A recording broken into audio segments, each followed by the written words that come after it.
लोक जनशक्ति पार्टी रामविलास के चीफ चिराग पासवान को मोदी 3.0 की कैबिनेट में जगह दी गई है। लोकसभा चुनाव में बिहार की हाजीपुर सीट से उन्होंने जीत दर्ज की है और यही नहीं, उनकी पार्टी ने 5 सीटों पर चुनाव लड़ा और 5 पर जीत हासिल की।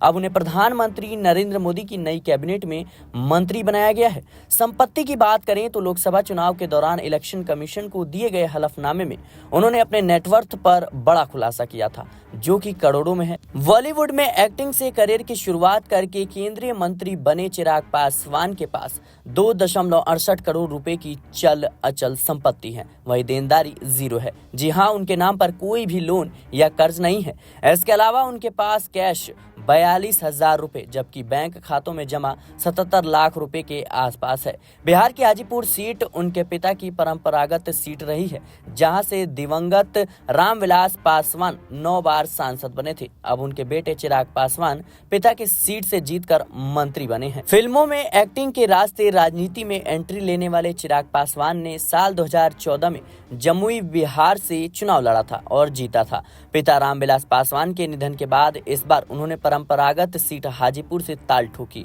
और यहां भी जीते। संपत्ति पर आगे गौर करें तो चुनावी हलफनामे के मुताबिक उनके पास कोई भी इंश्योरेंस पॉलिसी नहीं है और न ही उन्होंने एनएसएस पोस्टल सेविंग्स में निवेश किया है। कारों की बात करें तो उनके नाम पर एक फॉर्च्यूनर कार कीमत करीब 30 लाख रुपए और एक जिप्सी कीमत करीब 5 लाख रुपए की है।